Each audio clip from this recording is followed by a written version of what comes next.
Here's more wrestling news for August 26, 2021. And your headlines for this afternoon include: AEW changed plan for CM Punk's Rampage debut, Drew McIntyre reacts. Fans drag AEW for booking lackluster match on Dynamite. Eva Marie breaks KayFabe and opens up about Doudrop, drops a big hint about the upcoming storyline. Released WWE wrestler says Vince McMahon made things weird during Stephanie McMahon makeout scene. Paul Heyman talks about how he made homage to his father with the help of Brock Lesnar. Sad news concerning Pat McAfee. Samoa Joe reveals what Vince McMahon actually thinks about WWE NXT. Jon Moxley confirmed to face Japanese wrestling legend at AEW All Out. Brock Lesnar gets into a real-life fight over girlfriend.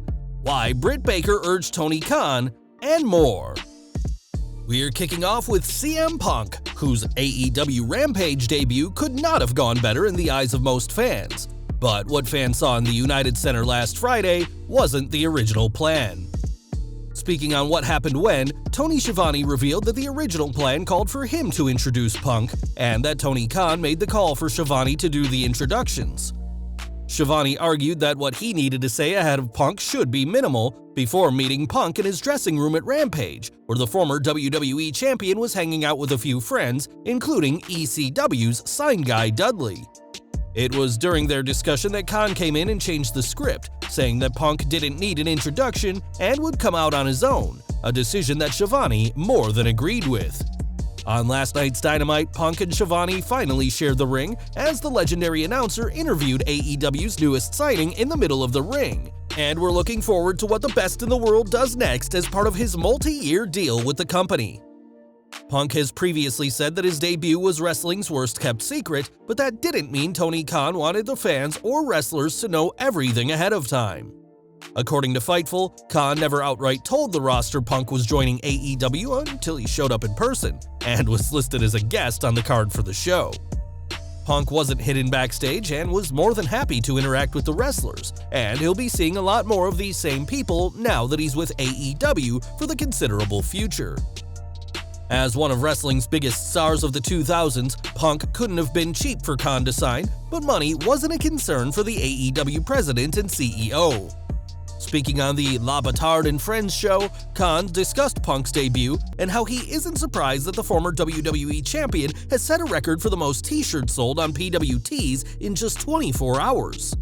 Calling Punk one of the best deals I've ever done in my life, Khan said it wasn't really about the money, but said that Punk has been so generous, spending time with the fans and paying for the post-Rampage ice cream bars out of his own pocket.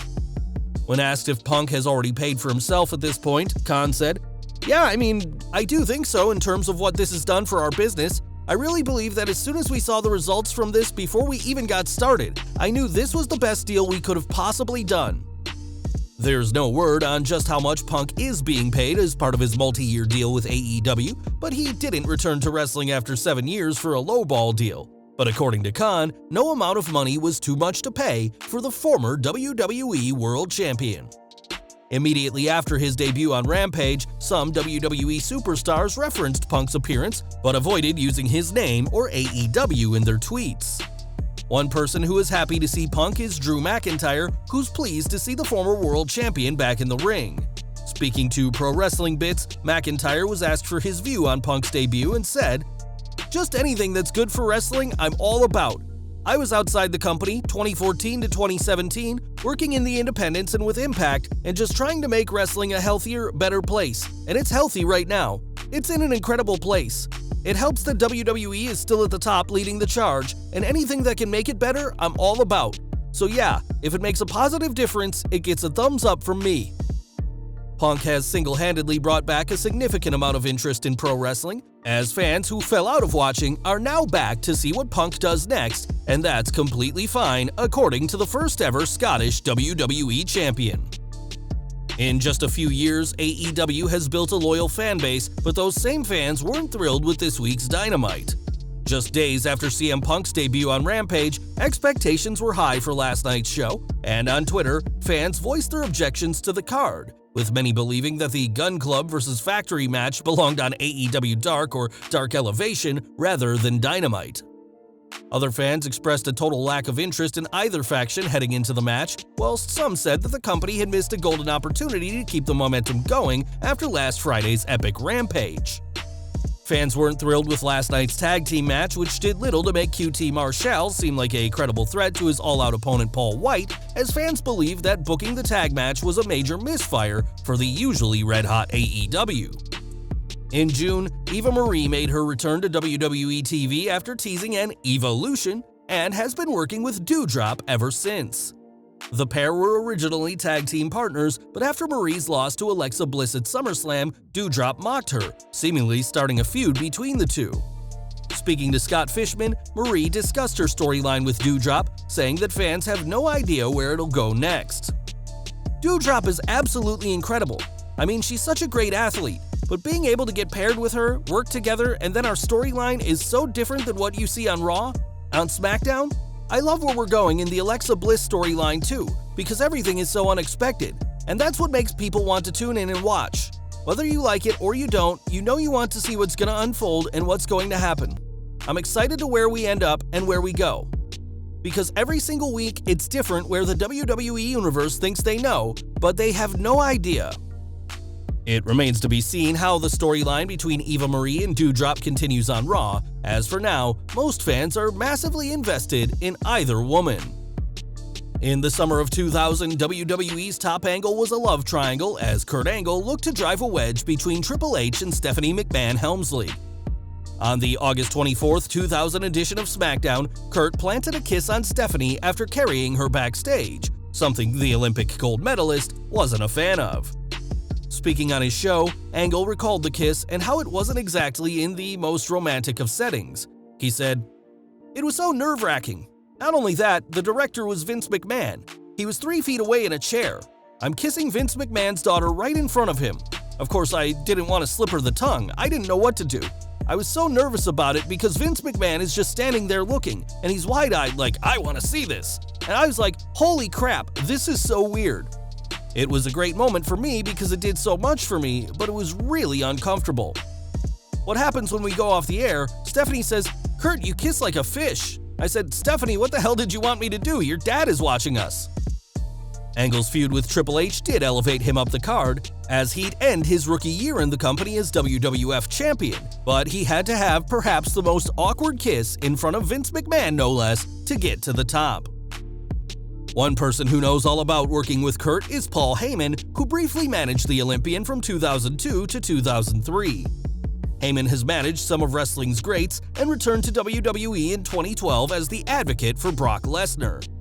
It turns out being an advocate is more than just a word for Heyman, as during an appearance on the Out of Character podcast, he said that the decision to call himself an advocate was a tribute to his father, who served as an advocate as a personal injury attorney.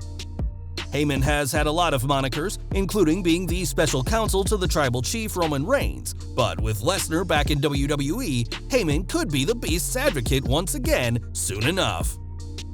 We've got some worrying news about Pat McAfee next, as he won't be commentating on SmackDown for a while after testing positive for C19. On Twitter, McAfee broke the bad news, saying he's out indefinitely and was thankful to his wife Samantha and their children, who have all tested negative. McAfee last appeared on WWE TV at SummerSlam, calling the action for SmackDown matches, and is best known out of WWE for his tenure as a former punter for the NFL Indianapolis Colts. Since debuting on SmackDown as a commentator, McAfee has been praised for the enthusiasm he brings to the blue brand, and his presence will sorely be missed in the coming weeks. At the most recent NXT TakeOver, Samoa Joe made history by becoming the first 3-time NXT champion, an odd decision considering the direction of the gold brand. After all, it's been reported that Vince McMahon's plan is for younger stars to be featured on NXT, something the 42-year-old Joe clearly isn't. McMahon's plan to push younger, larger superstars is all part of his strategy for NXT to once again be a developmental brand for Raw and SmackDown, and in a conversation with French YouTube star Hal, Joe gave his honest thoughts about the chairman.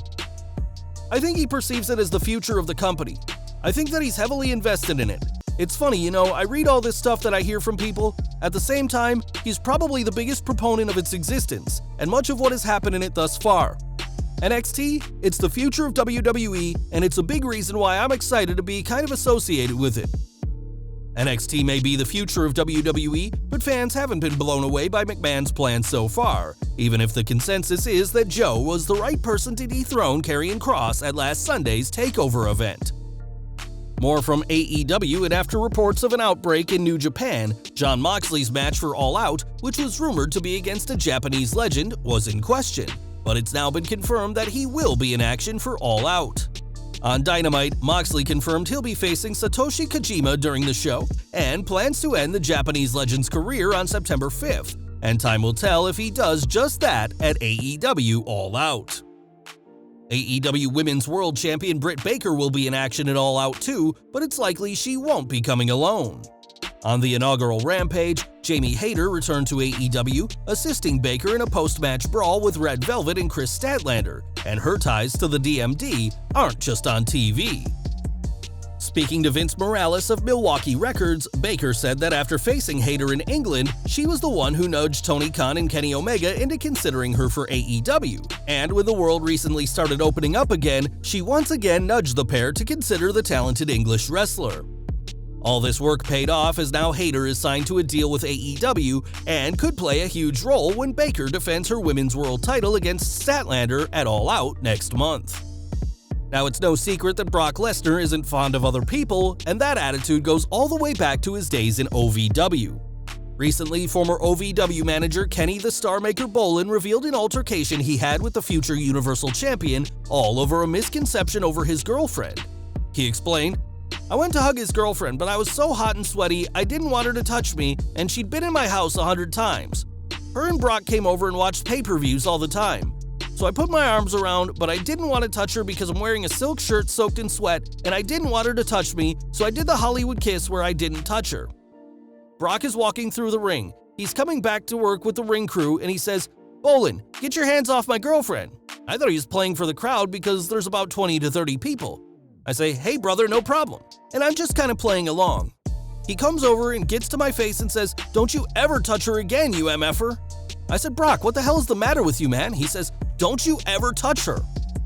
The situation was eventually resolved when Sylvester Terkay interfered and got Brock to leave, and Lesnar later apologized to Bolin for the misunderstanding later that night. Lesnar was just one of many big names Bolin worked with, as he also worked with the likes of John Cena and Bobby Lashley in OVW, but the Star Maker had to think fast to avoid a beating by the Beast Incarnate. And we're ending today with former WWE superstar Virgil, and if you've followed his life after the ring, you'll know that he's a man who's always looking to make a quick buck. Virgil can often be found behind a table selling autographed photos and merch to passers-by on the street, and this week, the former wrestler found a very interesting place to set up shop.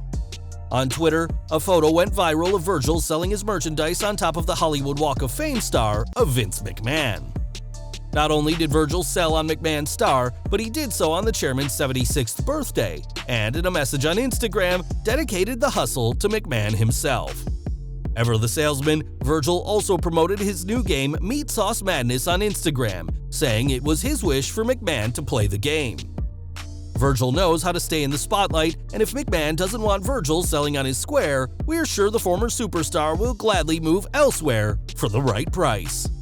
Well guys, that's our news for today. Please share your comments below. Also hit the like button, subscribe to our channel, and hit the bell icon to receive all notifications. And as always, thanks for watching.